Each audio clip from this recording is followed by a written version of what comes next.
Parentyfikacja to zjawisko psychologiczne polegające na odwróceniu ról w rodzinie, sytuacji, w której to dziecko przejmuje funkcje dorosłych. Zamiast otrzymywać opiekę, samo ją zapewnia. Zamiast dorastać w atmosferze bezpieczeństwa, samo musi stawać się podporą emocjonalną lub fizyczną dla swoich opiekunów. Choć z pozoru może wydawać się oznaką odpowiedzialności i dojrzałości, w rzeczywistości często jest formą zaniedbania emocjonalnego, a w skrajnych przypadkach formą przemocy psychicznej. Zazwyczaj nie wynika ona ze złej woli rodziców, lecz z ich braku zasobów, wsparcia lub świadomości. Psychologia rozróżnia dwa główne typy parentyfikacji: instrumentalną i emocjonalną. Parentyfikacja instrumentalna występuje wtedy, gdy dziecko wykonuje realne, dorosłe obowiązki. Opiekuje się młodszym rodzeństwem, załatwia sprawy urzędowe, organizuje domowe funkcjonowanie, czasem wręcz zarabia pieniądze. Emocjonalna parentyfikacja ma miejsce wtedy, gdy dziecko staje się powiernikiem, pocieszycielem, mediatorem w konfliktach dorosłych. To ono słucha skarg, radzi, tłumaczy i podtrzymuje na duchu. W obu przypadkach rola dziecka zostaje zaburzona, zaczyna żyć cudzymi emocjami i potrzebami, rezygnując ze swojego dzieciństwa. Szczególnie narażoną grupą są dzieci KODA, czyli słyszące dzieci głuchych rodziców. Ze względu na bariery językowe i brak odpowiedniego systemowego wsparcia, już od najmłodszych lat zmuszane są do pełnienia funkcji tłumaczy. Są przewodnikami swoich rodziców w świecie słyszących, w urzędach, przychodniach, w kontaktach ze szkołą. Niejednokrotnie to kilkuletnie dziecko musi przetłumaczyć lekarzowi, co boli jego mamę, lub wytłumaczyć dyrekcji szkoły, że jego ojciec nie może odebrać telefonu. To ogromna, nieadekwatna do wieku odpowiedzialność, którą powinni ponosić wyłącznie dorośli, profesjonalni tłumacze. Te dzieci nie tylko tłumaczą słowa, tłumaczą również emocje, napięcia, niezrozumienie i złość świata, który nie daje dostępu ich rodzicom. Choć na pozór są dumne ze swojej roli i dojrzałości, w ich wnętrzu często gromadzi się przemilczana samotność, zmęczenie, strach i niezgoda na odebraną beztroskę dzieciństwa. Często rodzice nawet nie muszą prosić o przysługę. Dziecko automatycznie wie, czego się od niego wymaga i podświadomie wie, że jest kochane wtedy, gdy spełnia oczekiwania.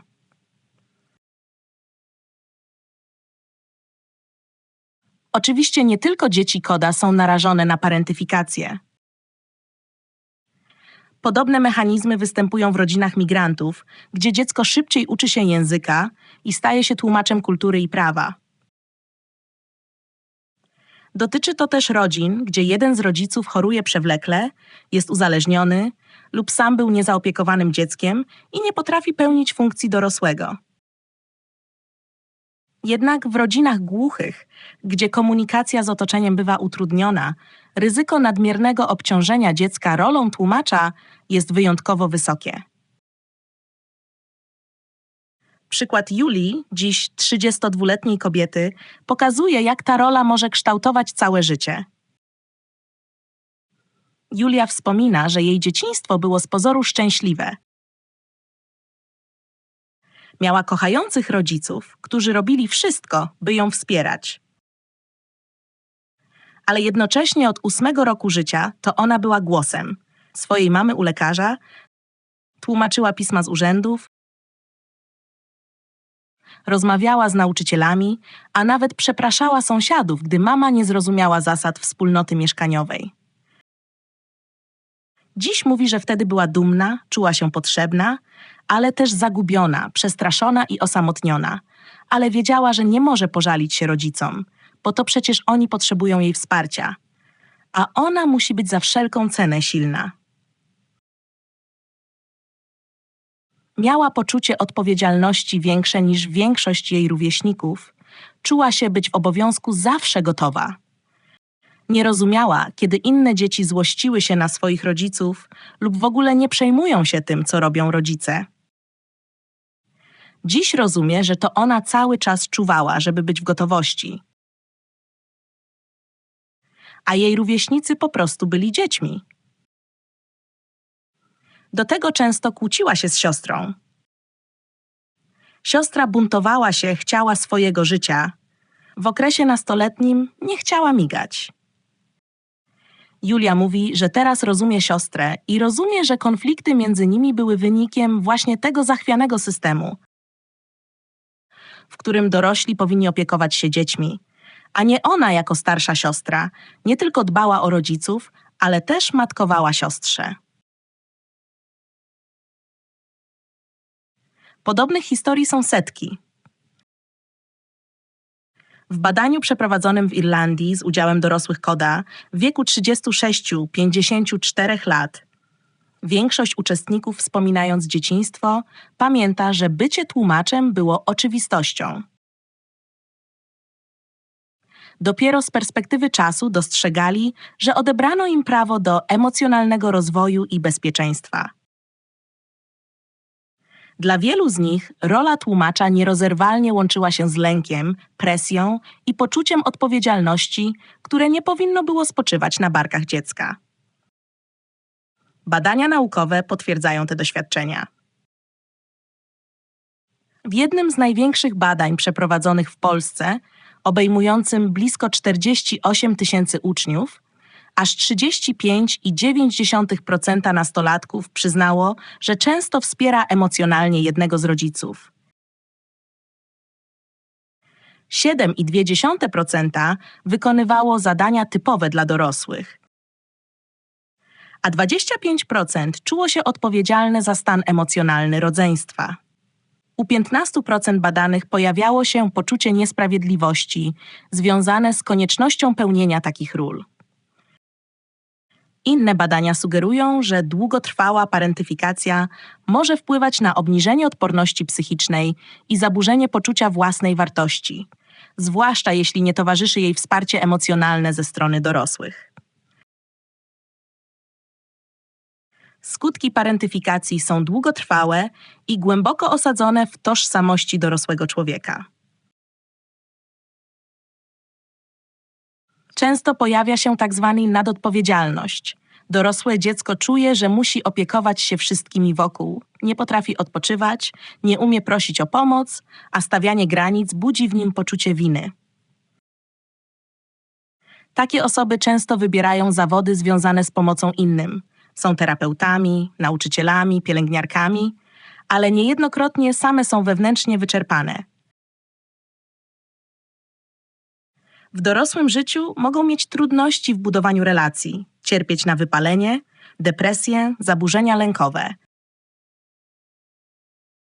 A gdy w końcu nie muszą już nikogo ratować, ogarnia je poczucie pustki i braku celu w życiu. Parentyfikacja może również powodować problemy z podejmowaniem odpowiedzialności, tak zwane lekkie podejście do życia, skłonność do uzależnień, ryzykownych zachowań, a nawet problemów z prawem. Dzieje się tak wskutek nieuświadomionej wewnętrznej potrzeby odzyskania beztroski.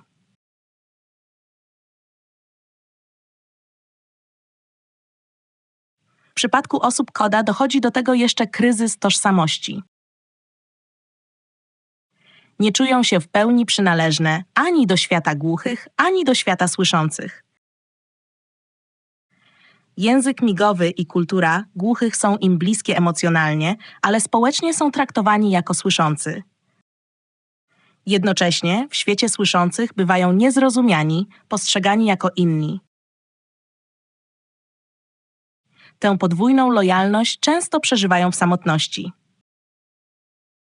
Jak zatem przeciwdziałać parentyfikacji? Kluczowa jest świadomość rodzica i dostęp do wsparcia. Rodzic musi zachować rolę dorosłego, nie obciążać dziecka swoimi emocjami, nie wciągać go w konflikty, nie delegować na nie zadań przekraczających jego możliwości. Dziecko może i powinno mieć obowiązki, ale dopasowane do wieku i możliwości, nie takie, które zagrażają jego rozwojowi emocjonalnemu.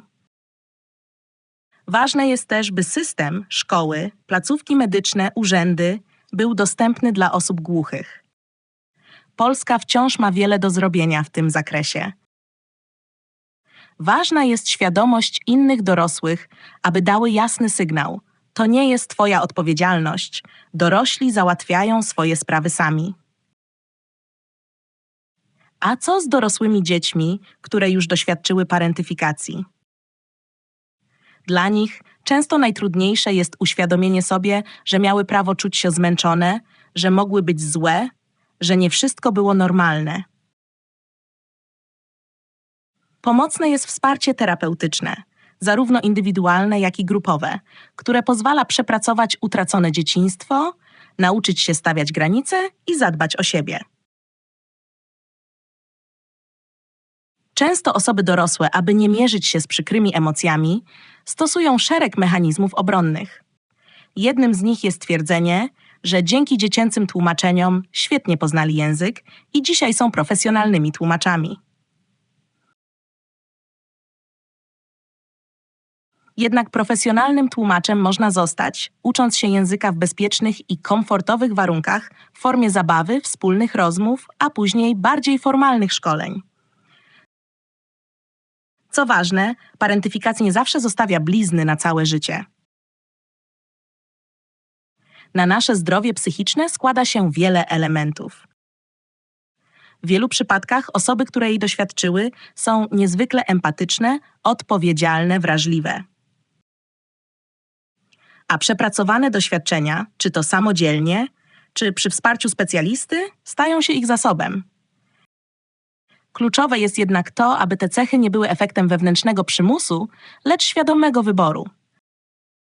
Potrzebne są wsparcie, akceptacja, zrozumienie. I przede wszystkim przestrzeń na to, by dzieci mogły być dziećmi. Niezależnie od tego, czy ich rodzice są osobami głuchymi, imigrantami lub chorują, czy po prostu zagubieni.